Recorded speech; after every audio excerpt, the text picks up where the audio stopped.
غزل کے امکانات کے آگے سوالیہ نشانات لگا دیے گئے۔ ایسے میں، اور اس کا غالباً سبب ایک یہ ہے کہ ہماری غزل جو ہے بے طرح روایت کی جکڑ بندی کا شکار ہے۔ ایک تو غزل کی اپنی جکڑ بندی ہے، قافیہ ردیف کی اور اس کی لغت کی، کہ یہ لفظ غزل کا ہے، یہ لفظ غزل کا نہیں ہے۔ معاملہ بندی کی اپنی جکڑ بندی ہے، غزل کے اپنے در و بس کی جکڑ بندی ہے۔ لیکن شاعر کے پاس ہنر ہو اور شاعر کے پاس ریاضت سخن ہو تو وہ اس جکڑ بندی کو خاطر میں نہیں لاتا۔ جو جکڑ بندی غزل کو امکانات کو مدھم کر رہی ہے وہ یہ ہے کہ ہمارے ہاں تازہ کاری کا چلن جو ہے اور نئے آفاق تلاشنے کا جو چلن ہے اور نئے امکانات ابھارنے کا جو چلن ہے وہ کم ہے، اور بیشتر جو ہے ہمارے ہاں گزارا جو ہے وہ کیا جا رہا ہے جیسے ایک فوٹو کاپی سے آپ 10 فوٹو کاپیاں بنا لیں، ایک ہی طرح کا اظہار، ایک ہی طرح کا سلیقہ، ایک ہی طرح کا محاورہ، ایک ہی طرح کی معاملہ بندی۔ تو ایسے میں یہ جو بہت زیادہ روایت کا تسلط ہے ہماری غزل کے اوپر، روایت کی اہمیت سے انکار نہیں، یہ تربیت سازی میں بنیادی کردار ادا کرتی ہے، یہ پاؤں چلنا سکھاتی ہے، یہ آپ کو لفظ کے نشیب و فراز سے اور خیال کی بہت ساری جو وسعتیں اور خیال کی جو بہت ساری دلدلیں ہیں ان سے آپ کو آشنا کرتی ہے۔ لیکن میرا ماننا یہ ہے کہ روایت کا کردار جو ہے وہ ایک آیا کا کردار ہوتا ہے۔ آیا جو ہے وہ آپ کی ابتدائی تربیت میں بہت معاون ثابت ہوتی ہے، اس کا بڑا احسان بھی ہوتا ہے، وہ آپ کی تہذیبی تخلیقی شخصیت کی تعمیر کا بنیادی پتھر ہوتی ہے۔ لیکن جو ہی آپ اپنے قدموں پر خود سے چلنا شروع ہو جائیں تو آیا کی انگلی چھڑا لینی چاہیے اور ایک آزاد پرندے کی طرح آپ کو اپنے حصے کے آفاق، اپنے حصے کے ثمرات جو ہے وہ آزادانہ طور پر سمیٹنے چاہیے۔ جو لوگ اس انحراف کا تردد کرتے ہیں اپنی شاعری میں، ان کے ہاں روشن رہنے والے امکانات جو ہیں روشن تر ہو جاتے ہیں، اور ان سے ہی ہم توقعات باندھ سکتے ہیں آئندہ سفر میں کہ یہ غزل کی ٹھہرے ہوئے پانی میں نئی تابکاری، نئی آبکاری کریں گے۔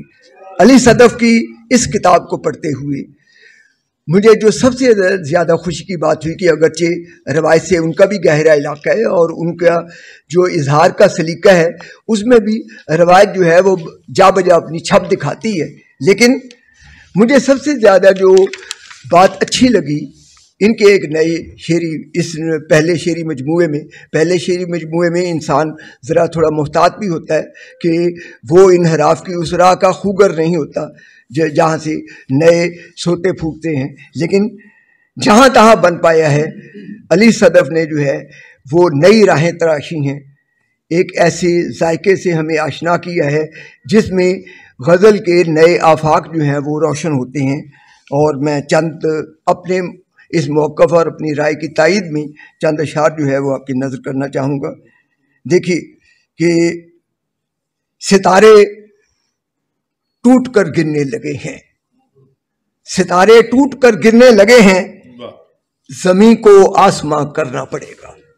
اب زمین کو آسماں کرنے میں جو ادعا ہے اور جو اتقا ہے، اور زمین کو آسماں کرنے کے لیے وہ جو ایک ان کے اندر ایک شاعری کے ذریعے جو ہے ایک نیا جہان معنی تراشنے کا جو ایک ادعا ہے، اس کی داد یوں دینی چاہیے کہ اس شعر میں نہ ستاروں کا مضمون نیا ہے، نہ زمین کا مضمون نیا ہے، نہ آسمان کا مضمون نیا ہے، لیکن شاعر کے تیقن نے جو ہے وہ اس پرانے مضامین پر مشتمل جو ہے شعر کو نیا بنا دیا ہے، اور میں سمجھتا ہوں یہی شاعری کا اعجاز ہوتا ہے۔ اور پھر دیکھیے ایک اور شعر، تجھے میں دیکھتا رہتا ہوں شب بھر، تجھے میں دیکھتا رہتا ہوں شب بھر، تو میرے طاق میں رکھا دیا ہے۔